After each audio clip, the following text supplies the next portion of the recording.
महोदय, मैं प्रस्ताव करता हूं कि दंड प्रक्रिया संबंधी विधि का समेकन और संशोधन करने के लिए विधेयक को पुनर्स्थापित करने की अनुमति दी जाए। माननीय महोदय, मैं प्रस्ताव करता हूं कि निष्पक्ष विचारणा के लिए साक्ष्य के साधारण नियमों के समेकित करने के और सिद्धांतों का उपबंध करने के लिए विधेयक को पूर्व प्रस्तापित करने का अनुमति दी जाए। एक मिनट माननीय गृह मंत्री जी। प्रश्न ये कि विधेयक को पूर्व प्रस्तावित करने की अनुमति प्रदान की जाए। जो सदस्य इसके पक्ष में हाँ कहें, जो सदस्य विरोध में ना कहें।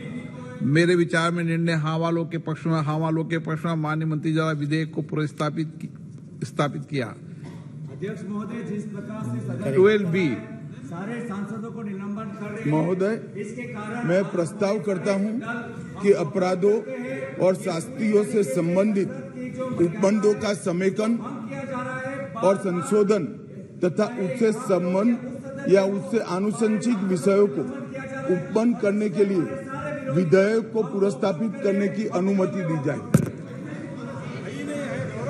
प्रश्न है कि विधेयक को पूर्व स्थापित करने की अनुमति प्रदान की जाए। जो सदस्य इसके पक्ष में हाँ कहें, जो सदस्य विरोध ना कहें। मेरे विचार में निर्णय हाँ वालों के पक्ष में, हाँ वालों के पक्ष में। माननीय मंत्री जी विधेयक। माननीय मंत्री जी कुछ कहना चाहते हैं इस पे? हाँ। सभापति महोदय, माननीय अध्यक्ष जी, सबसे पहले तो आज 18 साल की उम्र में देश के लिए बलिदान देने वाले महान क्रांतिकारी खुदीराम बोस की पुण्यतिथि है। मैं पूरे सदन के सामने शीश झुकाकर उनको नमन करना चाहता हूं और उनकी स्मृति से प्रेरित होकर युगों युगों के लिए जो युवा देश के लिए काम करेंगे, वो सब के लिए महान क्रांतिकारी खुदीराम बोस जी का जीवन प्रेरणा के स्रोत हमेशा के लिए रहेगा, इसका मुझे विश्वास है। माननीय अध्यक्ष जी, आज का ऐतिहासिक दिवस है। आज के ही दिन दादरा नगर हवेली का भारतीय संघ में विलय हुआ था और भारतीय संघ एक प्रकार से संपूर्ण राष्ट्र बना था। माननीय अध्यक्ष जी, आज जब मैं ये 3 विधेयक लेकर आया हूं, उस वक्त आजादी के अमृत महोत्सव का समापन हो रहा है और आजादी के अमृत काल की शुरुआत होने का समय है। 15 अगस्त से आजादी का अमृत महोत्सव समाप्त होगा और 16 अगस्त से आजादी की 75 साल से 100 साल की यात्रा की शुरुआत होगी, जो निश्चित रूप से महान भारत की रचना करेगी। प्रधानमंत्री नरेंद्र मोदी जी ने इस देश के सामने गत 15 अगस्त को लाल किले की प्राचीर से अपना उद्बोधन देते हुए 5 प्रणों को देश की जनता के सामने रखा था। माननीय अध्यक्ष जी, ये 5 प्रण में से एक प्रण था कि हम गुलामी की सभी निशानियों को हम समाप्त कर देंगे, हमारे मन से वो बोझ को दूर करेंगे। माननीय अध्यक्ष जी, आज मैं जो 3 विधेयक एक साथ लेकर आया हूं, वो तीनों विधेयक एक प्रकार से मोदी जी ने जो 5 प्रण लिए हैं, उसमें से एक प्रण की अनुपालना करने वाले हैं। माननीय अध्यक्ष जी, ये तीनों विधेयक दंड विधान प्रक्रिया, क्रिमिनल जस्टिस सिस्टम को बेसिक कानून, इसके लिए मूलभूत कानून ये 3 विधेयकों के अंदर है। एक है इंडियन पिनल कोड जो 1860 में बनाया गया, दूसरा है क्रिमिनल प्रोसीजर कोड जो 1898 में बनाया गया और तीसरा है इंडियन एविडेंस एक्ट जो 1872 में बनाया गया। 1860, 1898 और 1872 में अंग्रेजों द्वारा बनाए गए, अंग्रेजों की संसद के द्वारा पारित किए गए ये तीनों कानूनों को समाप्त कर आज हम तीनों नए कानून पुरस्कृत करने के लिए मैं आया हूं। माननीय अध्यक्ष जी, इंडियन पिनल कोड 1860 की जगह भारतीय न्याय संहिता 2023 अब एस्टैब्लिश होगी। क्रिमिनल प्रोसीजर कोड 1898 की जगह भारतीय नागरिक सुरक्षा संहिता प्रस्तावित होगी और इंडियन एविडेंस एक्ट 1872 की जगह भारतीय साक्ष्य अधिनियम 2023 प्रस्तावित होगा। यह कानूनों की जो कानून रिपील होंगे इस तीनों विधेयक से, वो कानूनों की आत्मा जो है, वो कानूनों का मध्य बिंदु है कानून बनाने का, वो अंग्रेज शासन को मजबूत करने की दृष्टि से कानून बनाए गए थे। अंग्रेज शासन की रक्षा करने के लिए कानून बनाए गए थे और उसका उद्देश्य दंड देने का था, न्याय देने का नहीं था। ये दोनों मूलभूत चीजों पर हम परिवर्तन करने जाएंगे। ये तीनों कानूनों को रिप्लेस कर इनकी जगह जो 3 नए कानून बनेंगे उनकी आत्मा होगी भारत के नागरिकों को संविधान प्रदत्त सारे अधिकार जो मिले हैं इसकी सुरक्षा। ये कानूनों का उद्देश्य किसी को दंड देना नहीं होगा। इन कानूनों का उद्देश्य सबको न्याय देना होगा और न्याय देने की प्रक्रिया में, ये न्याय देने की प्रक्रिया में दंड वही होगा जहां अपराध रोकने का बोध खड़ा करने की जरूरत है। अपराध रोकने के लिए एक प्रकार की भावना खड़ी करने की जरूरत है, वही होगा। और मैं ये तीनों कानूनों को आगे मैं बताता हूं, बड़े ध्यान से इस प्रक्रिया में मैं इन्वॉल्व रहा हूं। अध्यक्ष जी, मैं सदन को आश्वस्त कर सकता हूं कि 1860 से लेकर 2023 पर 23 तक अंग्रेजों ने बनाए, अंग्रेज पार्लियामेंट ने बनाए हुए कानून के आधार पर इस देश की क्रिमिनल जस्टिस सिस्टम चलती रही। इसकी जगह भारतीय आत्मा के साथ ये 3 कानून अब प्रस्तावित होंगे और हमारी क्रिमिनल जस्टिस सिस्टम के अंदर बहुत बड़ा परिवर्तन आएगा। माननीय अध्यक्ष जी, मैं ये बिल स्टैंडिंग कमेटी को भेजने वाला हूं, इसलिए बहुत लंबा नहीं बोलूंगा, मरुतु इतना जरूर कहना चाहता हूं कि जिन्होंने भी ये कानूनों को पढ़ा होगा, इसकी प्रायोरिटी क्या थी? मानवीय की हत्या से या महिला के साथ दुराचार से बड़ा कोई कानून अपराध नहीं हो सकता, तो इसको 302 नंबर पर स्थान दिया गया। इसके पहले क्या था? राजद्रोह था। इसके पहले क्या था? खजाने की लूट थी। इसके पहले क्या था? शासन के अधिकारी पर हमला था। ये जो अप्रोच है, ये अप्रोच को हम बदल रहे हैं। सबसे पहला चैप्टर इसमें आएगा महिलाओं और बालकों के साथ अपराध। दूसरा चैप्टर आएगा मानव वध और मानव शरीर के साथ जो अपराध होते हैं उसका आएगा। तो हमने शासन की जगह नागरिक को केंद्र में लाने का एक बहुत बड़ा सैद्धांतिक निर्णय कर हम ये कानून लेकर आए हैं। मान्यवर, इस कानून को बनाने के लिए बहुत लंबी प्रक्रिया हमने की है।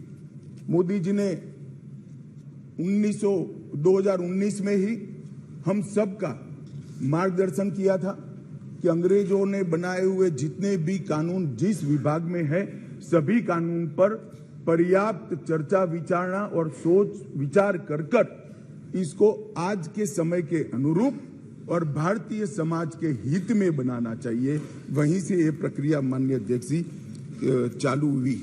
ढेर सारी कंसल्टेशन की प्रक्रिया इसके लिए हुई है। मान्यवर, मैं आपको बताना चाहता हूं, हर जगह पे व्यापक कंसल्टेशन किया गया है। मैंने अगस्त 2019 में ही देश के सारे हाईकोर्ट चीफ जस्टिस को पत्र लिखा था, सर्वोच्च अदालत के सारे न्यायाधीशों को लिखा था, देश की सारी लॉ यूनिवर्सिटी को पत्र लिखा था। 2020 में थोड़ी बेस बनने के बाद सारे सांसदों को लिखा, सारे मुख्यमंत्रियों को लिखा, सारे राज्यपालों को लिखा, संघ शासित प्रदेश के प्रशासकों को लिखा और ढेर सारे कंसल्टेशन के बाद ये प्रक्रिया आज कानून बनने में सफल हुई है। माननीय अध्यक्ष जी, इसका मुझे बहुत बड़ा संतोष है कि बेस बरुआ समिति, विश्वनाथन समिति, मलिमत समिति, माधव मेनन समिति और गृह मामलों की स्थायी संसदीय समिति 2011, 2005, 2006 इसकी रिपोर्ट 111वीं, 110वीं, 146वीं ये सारी रिपोर्टों का बृहद संकलन कर सभी राज्यपालों, मुख्यमंत्रियों, सभी विधायकों, सभी सांसद और सभी न्यायाधीशों से, हाई कोर्ट से, सुप्रीम कोर्ट से और लॉ यूनिवर्सिटी से आए हुए सारे प्रस्तावों को, सारे सुझावों को कंसीडर कर लाइन बाय लाइन इसको पढ़कर ये विधेयक लेकर मैं आज सदन के सामने उपस्थित हुआ हूं। माननीय अध्यक्ष जी, 18 राज्यों, 6 संघ शासित प्रदेश, भारत की सुप्रीम कोर्ट, 16 हाई कोर्ट, 5 न्यायिक एकेडमी, 22 विधि विश्वविद्यालय, 142 सांसद और लगभग 270 विधायकों ने इसमें सुझाव दिए हैं। जनता के भी बहुत सारे सुझाव आए हैं जिसको कंसिडर किया गया। माननीय अध्यक्ष जी, 4 साल तक इस पर गहन विचार विमर्श हुआ है। मैं जिसमें उपस्थित हूं ऐसी 158 बैठकें हमने रिकॉर्ड पर करी है। माननीय अध्यक्ष जी, बाय लाइन इसको हमने पढ़ा है।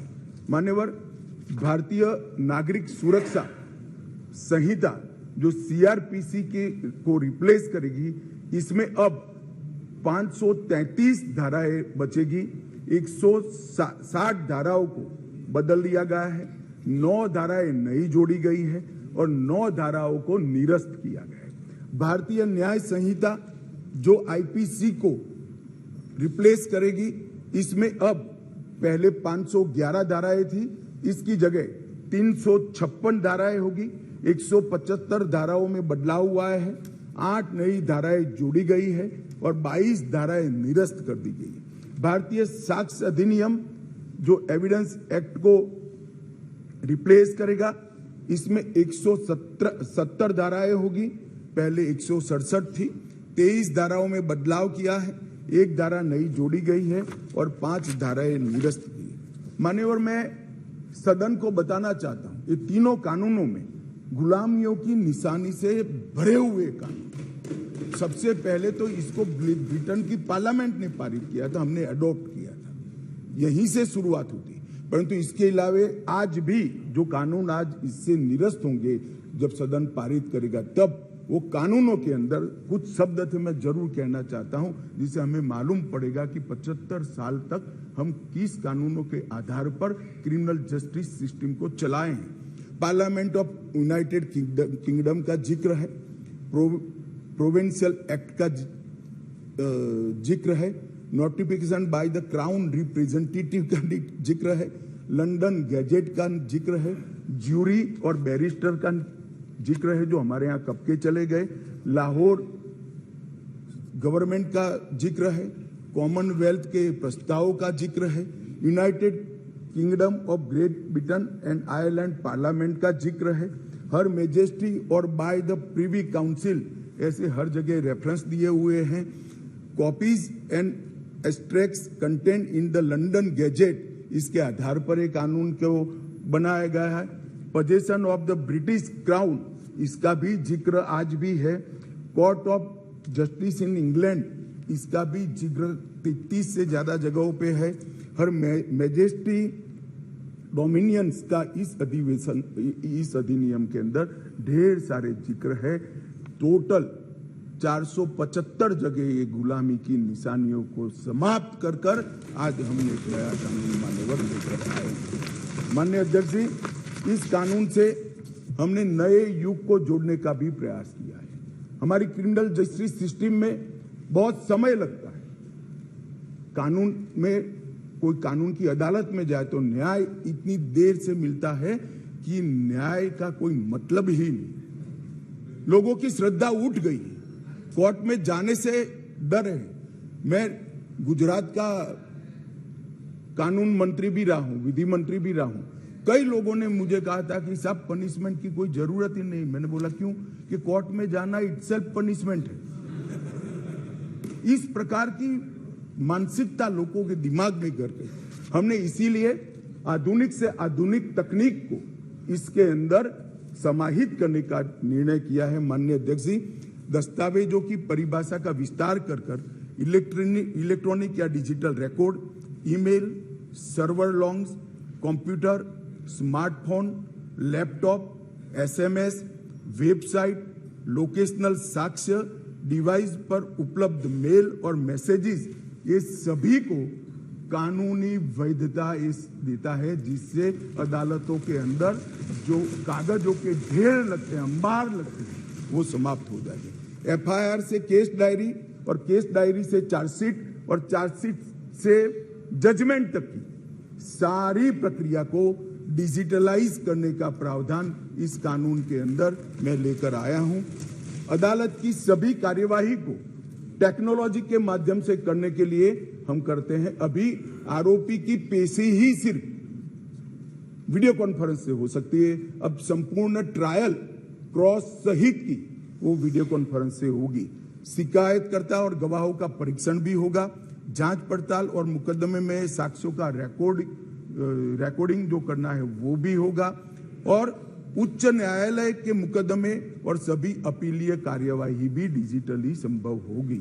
माननीय अध्यक्ष जी, बारे में कोई गोता ही न हो जाए, इसलिए हमने नेशनल फॉरेंसिक साइंस यूनिवर्सिटी और देश भर के सारे विद्वानों को, इस विषय के विद्वानों के साथ बैठकर इसकी चर्चा कर टेक्नोलॉजी के एक्सपर्ट के साथ बैठकर उसको बनाया गया है। सर्च और जब्ती के वक्त मान्यवर हमने कई सारे ऐसे प्रावधान किए हैं जिससे निर्दोष नागरिक को फंसाया नहीं जा सके। सर्च और जब्ती के वक्त ढेर सारी ऐसी फरियादें मेरे यहाँ रख दिया गया, मेरे यहाँ था नहीं, पुलिस लेकर आई, रख दिया। अब हमने सर्च और जब्ती में वीडियोग्राफी को कंपलसरी करा है, जो अब वीडियोग्राफी केस का हिस्सा होगी। पुलिस द्वारा ऐसी रिकॉर्डिंग के बिना कोई भी चालान, चार्जशीट रखा जाएगा वो वैध नहीं होगा। हमारा दोष सिद्धि का प्रमाण बहुत कम है। आजादी के 75 साल के बाद भी हम दोष सिद्ध नहीं कर पाते हैं मान्यवर। इसीलिए फॉरेंसिक साइंस को हमने बहुत बढ़ावा देने का काम किया है। देश के प्रधानमंत्री जी ने एक ऐतिहासिक निर्णय लिया है नेशनल फॉरेंसिक साइंस यूनिवर्सिटी बनाने का। मैं इस सदन के माध्यम से पूरे देश को आश्वस्त करना चाहता हूं कि 3 साल के बाद हर साल 33,000 फॉरेंसिक साइंस के एक्सपर्ट और साइंटिस्ट मिलने लगे। ये इसलिए किया गया कि कानून हम लेकर आने वाले थे मान्यवर। एक कानून में हमने लक्ष्य रखा है कि दोष सिद्धि के प्रमाण को, कन्विक्शन रेशियो को 90% से ऊपर लेकर जाना है, ये हमारा लक्ष्य है। इसलिए हमने एक महत्वपूर्ण प्रावधान किया है कि 7 वर्ष या उससे ऊपर की सजा जिस धाराओं में है वो सभी क्राइम सीन पर फॉरेंसिक टीम की विजिट को हम कंपलसरी कर रहे हैं। और मान्यवर, इसके माध्यम से एक वैज्ञानिक साक्ष्य, एक साइंटिफिक एविडेंस पुलिस के पास होगा, जिसमें कोर्ट में दोषियों को बरी होने की संभावना बहुत कम हो जाएगी। माननीय, ये दोनों चीजें हैं। इसमें एक ऐसा सवाल कुछ एक्सपर्ट्स ने बताया था कि ये इसके लिए शायद देश अभी तैयार नहीं है। ये कानून में हमने ये भी प्रोविजन रखा है कि इलेक्ट्रॉनिक तरीके से केस चलाने के लिए कोर्ट, जिला, राज्य, ये सभी प्रकार के नोटिफिकेशन निकलने के बाद ही वो अप्लाई होगा। मानो एक कोर्ट किसी राज्य ने तैयार कर दी तो वो कोर्ट नोटिफाइड कर सकते हैं। एक जिला जब हो जाएगा तो वो जिला नोटिफाइड कर सकते हैं। एक क्षेत्र हो जाएगा तो क्षेत्र। अंततोगत्वा 27 के पहले पूरे देश की सभी कोर्टों को हम कंप्यूटराइज करके इसी प्रकार से मोबाइल फोरेंसिक वान का भी हमने एडवांस में अनुभव कर लिया है मान्यवर। आज मैं आपको बता सकता हूं कि दिल्ली के अंदर 7 साल से ऊपर की किसी भी गुनाह होता है, सजा का जिसमें प्रावधान हो ऐसा कोई भी गुना होता है तो एफएसएल की टीम इसको विजिट करती है। ये सफल प्रयोग हमने दिल्ली के अंदर कर दिया है। बेंगलुरु में अब सरकार बदल गई, भगवान जाने क्या होगा, मगर हमारी सरकार थी तब बेंगलुरु में भी इस प्रयोग की शुरुआत की थी। इसके लिए हमने मोबाइल एफएसएल के कंसेप्ट को लॉन्च किया है और सफल कंसेप्ट है मान्यवर। हर जिले में 3 मोबाइल एफएसएल घूमती रहेगी और गुना के जगह पे जाएगी। नागरिकों की सुविधा सुनिश्चित करने के लिए जीरो एफआईआर को पहली बार आजादी के 75 साल के बाद हम स्थान गुना कहीं पर भी हुआ, किसी भी थाने का हो, आप हिमालय की चोटी से भी उसको रजिस्टर कर सकते हैं और कन्याकुमारी के सागर के किनारे गुना रजिस्टर होने के बाद 15 दिन में कंसर्न थाने को भेजना होगा। एफआईआर का प्रावधान हम पहली बार जोड़ रहे हैं। हर जिले में और हर थाने में एक ऐसा पुलिस अधिकारी नामित किया जाएगा जिसके परिवारजनों में गिरफ्तारी हुई है। इसको अधिकृत सर्टिफिकेट देना पड़ेगा कि आपके परिजन हमारी कस्टडी में है और इसके लिए अब हम रिस्पॉन्सिबल। कई बार पकड़कर पुलिस 4 दिन तक कोई जवाब नहीं देती है मान्यवर, और वहां पर उनको कोर्ट में जाना है और इसकी जगह अब वो ऑनलाइन भी सूचना देनी पड़ेगी और व्यक्तिगत सूचना भी देनी पड़ेगी। यौन हिंसा के मामले में पीड़िता का बयान कंपलसरी कर दिया गया है और यौन उत्पीड़न के मामले में बयान का वीडियो रिकॉर्डिंग भी अब कंपलसरी कर दिया है। मान्यवर, पुलिस को 90 दिन में जिसने फरियाद की है इसका स्टेटस देना हमने कंपलसरी कर दिया है। 90 दिन में उसका स्टेटस देना पड़ेगा और हर 15 दिन में फरियादी को अपना स्टेटस भेजना पड़ेगा। 7 वर्ष या उससे अधिक के कारावास का केस अगर विड्रॉ करना है तो पीड़ित को सुने बगैर कोई भी सरकार इसको विड्रॉ नहीं कर पाएगी। ये भी इससे नागरिकों के अधिकारों की रक्षा होगी और इसके अंदर पहली बार हम कम्युनिटी सर्विस को सजा के बारे में भी इंट्रोड्यूस कर रहे हैं मान्यवर। ये प्रैक्टिस में कई जगह पे है परंतु इसका इंट्रोडक्शन एक्ट से, कानून से अब होगा मान्यवर। सालों तक केस चलते नहीं है, इसके लिए भी हमने बहुत सारे प्रावधान करे हैं। छोटे मोटे मामलों में समरी ट्रायल का दायरा बढ़ा दिया है। समरी ट्रायल को 20,000 तक की गुनाहों में ले लिया गया है और 3 साल तक की जिसमें सजा है वो सारे समरी ट्रायल से हो जाएंगे। इस एक ही प्रावधान से 40% केसों कई सेशन कोर्ट से बाहर होकर नीचे ही समरी ट्रायल से समाप्त हो गए। मान्यवर, आरोप पत्र दायर करने के लिए पुलिस अधिकारी आगे की जांच चालू है, आगे की जांच चालू है, आगे की जांच 6-6 साल अब नहीं कर पाएंगे। हमने तय कर दिया है कि 90 दिन में आरोप पत्र दायर करना ही पड़ेगा और कोर्ट भी उनको और 90 दिन की परिस्थिति देखकर परमिशन दे सकती है। 180 दिन में आपको जांच समाप्त कर ट्रायल के लिए भेज देना पड़ेगा। इससे बहुत बड़ा फर्क होगा। वारंट के मामले में भी हमने काफी सारे बदलाव किए हैं। आरोपी व्यक्ति को आरोप तय करने की नोटिस 60 ही दिन में देने के लिए अब कोर्ट बाध्य हो जाएगी। कोर्ट ने चार्ज फ्रेमिंग 60 दिन से ज्यादा लंबा नहीं कर सकती। बहस पूरी होने के बाद 30 दिन में मान्यवर न्यायाधीश ने अपना फैसला देना पड़ेगा। 3-3 साल तक फैसला पेंडिंग नहीं रखा। कई सारे जज ऐसे थे सुनवाई कर देते थे और फिर बाद में ट्रांसफर हो जाती थी या रिटायर्ड कर जाते थे और ट्रायल फिर से चलती। अब ऐसा नहीं होगा। 30 दिन के अंदर ही फैसला देना पड़ेगा। इसको भी हमने और फैसले को 7 दिन के अंदर ऑनलाइन उपलब्ध कराना पड़ेगा जिससे इस पर अपील की कार्यवाही मान्यवर हो जाए। सिविल सर्वेंट के विरुद्ध कोई फरियाद होती थी, पुलिस ऑफिसरों के विरुद्ध कोई फरियाद होती थी तो एक प्रावधान है जिससे उनको सुरक्षा मिली हुई सरकार की परमिशन के बगैर इनका संज्ञान या तो चार्जशीट या ट्रायल शुरू नहीं हो सकती। मान्यवर, सालों तक कोई परमिशन आती ही नहीं थी और उसके कारण सिविल सर्वेंट के साथ साथ बाकी लोग भी डिले ट्रायल को एंजॉय करते थे। हमने तय कर दिया है कि 120 दिन में सरकार हाँ या ना कह दे, वरना डीम्ड परमिशन माना जाएगा और ट्रायल को फिक्स करेगा। मान्यवर, एक बहुत बड़ा दिक्कत मैंने देखा है कि एसपी के नाते किसी ने एक केस जांच किया है तो डीजीपी या तो रिटायर्ड होने के बाद वो केस चलने पर आता है और उनको गवाही देने जाना है। हमने ये प्रक्रिया के अंदर आमूल चूर परिवर्तन किया है कि जो एसपी अभी नौकरी कर रहा है वो ही फाइल देखकर गवाही देगा, जो पहले था उसको आने की जरूरत नहीं। माननीय, बहुत बड़ा क्रांतिकारी बदलाव। इसके कारण इतना देर होती, इतनी देर होती।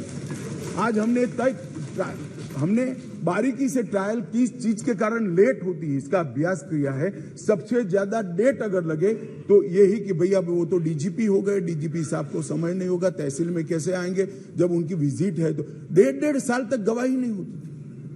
मगर अब कोई डीजीपी साहब या तो रिटायर्ड बाबू को बुलाने की जरूरत नहीं, वहां जो एसपी है वो फाइल देखकर, और वो डीजीपी साहब को कुछ याद भी नहीं है, उन्होंने भी फाइल देखकर ही कोर्ट को असिस्ट करना है, मगर ये नहीं होता था। अब हमने ये कर दिया है। घोषित अपराधियों की संपत्ति की कुर्की का भी ये है नहीं, वरना यूपीए वालों को बहुत दिक्कत आती इस प्रावधान से। घोषित अपराधियों की संपत्ति की कुर्की का भी हम प्रावधान मान्यवर इसमें लेंगे। संगठित अपराध के लिए एक नया प्रावधान हम इसके अंदर जोड़ रहे हैं, जो अंतरराज्य गैंग और संगठित अपराध है, इसके विरुद्ध एक अलग प्रकार की कठोर सजा का प्रावधान।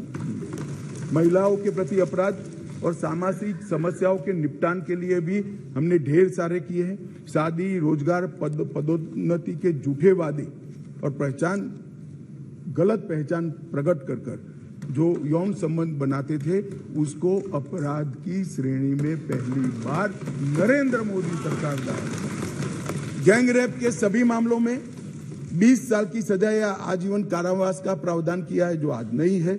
18 वर्ष से कम आयु की बच्चियों के मामले में मृत्यु दंड का भी प्रावधान। मान्यवर, मॉब लिंचिंग का बड़ा शोर मचा है, हमने उसको केयरफुली करा है। मॉब लिंचिंग के लिए भी 7 साल आजीवन कारावास और मृत्युदंड तीनों का प्रोविजन कर हम प्रावधान मान्यवर लाए। स्नेचिंग के लिए चाहे मोबाइल का हो चाहे महिलाओं की चेन का हो, कोई प्रावधान नहीं था। बहुत सारे लोग छूट जाते थे क्योंकि वो चोरी भी नहीं होती थी, स्नेचिंग का प्रावधान भी नहीं था। अब स्नेचिंग का भी प्रावधान ले मान्यवर। एक 324, इसमें गंभीर चोट के कारण निष्क्रियता की स्थिति हो जाती थी, मानो कोई अपाहिज हो गया, ब्रेन डेड हो गया, मृत्यु नहीं हुई, पूरा पैर कट गया, हाथ कट गया, तो भी 7 साल की सजा थी। और किसी को थोड़ा लगा, रिपेयर होकर 1 सप्ताह में अस्पताल से बाहर आ गया, तो भी 7 साल। हमने दोनों को अलग कर दिया। हमेशा के लिए अपंगता अगर आती है या ब्रेन डेड होता है तो इसकी सजा को 10 साल या तो आजीवन कारावास में बदलना।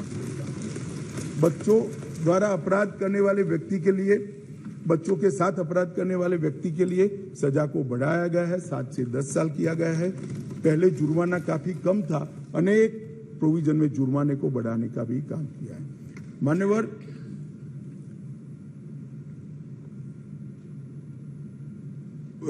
अपराधियों के विरुद्ध जो भाग जाते थे, इसके लिए भी 10 साल की सजा का लाया है, प्रावधान लेकर आए हैं। सजा माफी को पॉलिटिकल यूज करने वाले बहुत किस्से आते थे।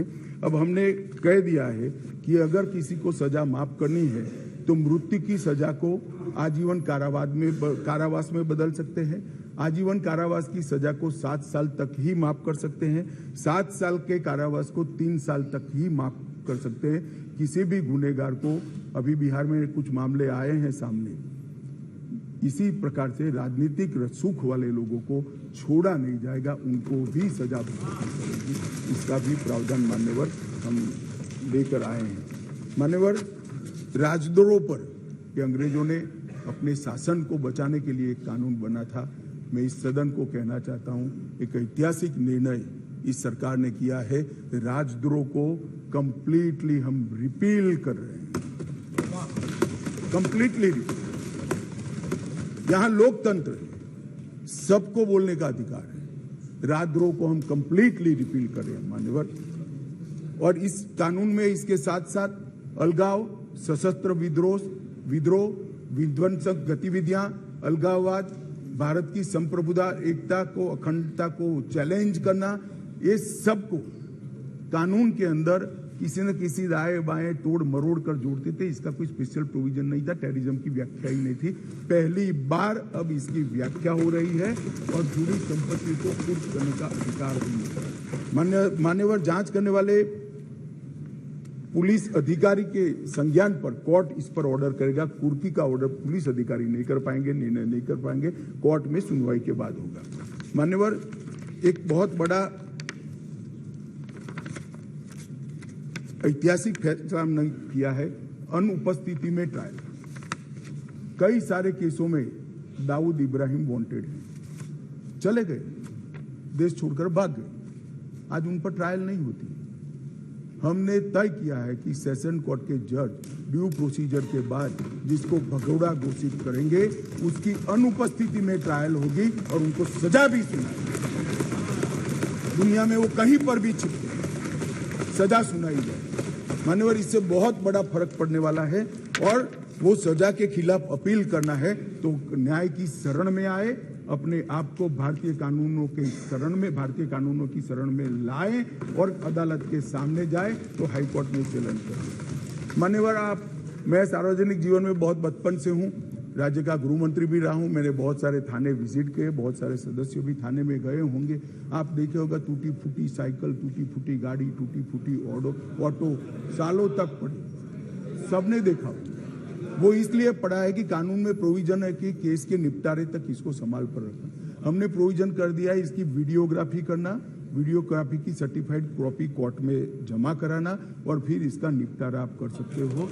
इससे कम से कम पुलिस स्टेशन की स्वच्छता ध्यान रखना।